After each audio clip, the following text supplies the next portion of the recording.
Hi అండి, అందరికీ నమస్తే. Welcome back to my channel JP reality times. యాక్చువల్గా నేను నిన్న ఒక చిన్న థంబ్నెయిల్ పెట్టాను, వాట్ ఈజ్ రియల్ ఎస్టేట్. అసలు రియల్ ఎస్టేట్ అంటే ఏంటి?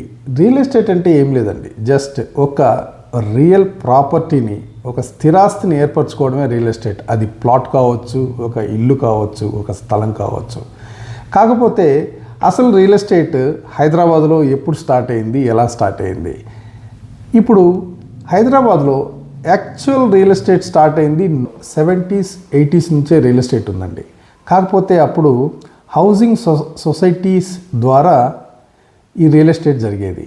వీళ్ళు ఏం చేసేవాళ్ళంటే అండి, ఒక ఎంప్లాయీస్ యూనియన్, ఒక ఎంప్లాయీస్లో ఒక గ్రూపు ఒక ల్యాండ్ సెర్చ్ చేసి దాన్ని హౌసింగ్ సొసైటీ కింద ఫామ్ చేసి కొన్ని నెంబర్ ఆఫ్ ప్లాట్స్ అమ్మి వాళ్ళ ఎంప్లాయీస్కి సేల్ చేసేవాళ్ళు. కాకపోతే తర్వాత 90sకి వచ్చేసరికి private companies means common people real ఎస్టేట్లోకి రావడం జరిగింది. అది ఎలా అంటే, వాళ్ళు ఇంతకుముందు అవుట్స్కట్స్లో అంటే సిటీకి ఒక 25-30 కిలోమీటర్స్ రేడియస్లో ఒక ల్యాండ్ చూడడం, దాన్ని డెవలప్ చేయడం, ప్లాట్స్ కింద కన్వర్ట్ చేయడం, అమ్మడం జరిగింది. కాకపోతే అప్పుడులో అప్రూవల్స్ అంటూ ఏం లేకుండే.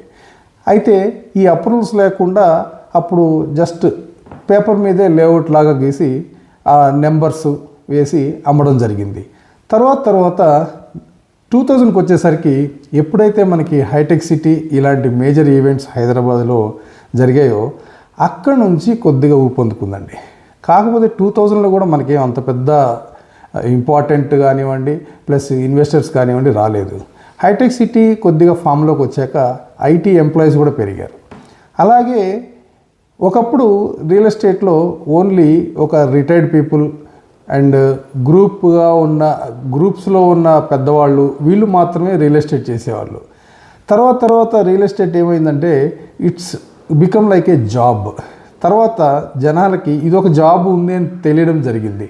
అయితే ఈ జాబ్ అనేది నెమ్మదిగా కార్పొరేట్ లెవెల్కి స్థాయికి పెరిగిందండి. ఇప్పుడు మీరు చూసే ఉంటారు ఎన్ని కంపెనీస్ రియల్ ఎస్టేట్లో ఉన్నాయో. అప్పుడు 90s చూసుకుంటే నెంబర్ ఆఫ్ కంపెనీస్ మ్యాక్సిమం అంటే ఒక 50 దాకా ఉండేవి. తర్వాత ఆ నెంబర్ ఇప్పుడు థౌజండ్స్లోకి వెళ్ళిపోయింది. సో ఇదొక ఐటీ సెక్టార్ లెవెల్ కార్పొరేట్ సంస్థల్లాగా ఇప్పుడు రియల్ ఎస్టేట్ తయారైంది. మీరు చూసే ఉంటారు ఏ స్థాయి డెవలప్మెంట్ వచ్చిందనేది. ఇది ఒక ఎంప్లాయ్మెంట్ లెవెల్కి ఎదిగింది, మరియు ఇన్వెస్ట్మెంట్ కూడా చాలా భారీగా జరిగింది. ఈరోజు స్టేట్లో చూసుకుంటే నెంబర్ 2-3 ప్లేస్లో రియల్ ఎస్టేట్ అనేది ఒక పెద్ద రెవెన్యూగా మారింది. మిగతా విషయాలు నా ఫ్యూచర్ వీడియోస్లో మీకు తెలియపరుస్తాను. Please like, share and subscribe to my channel. Have a good day.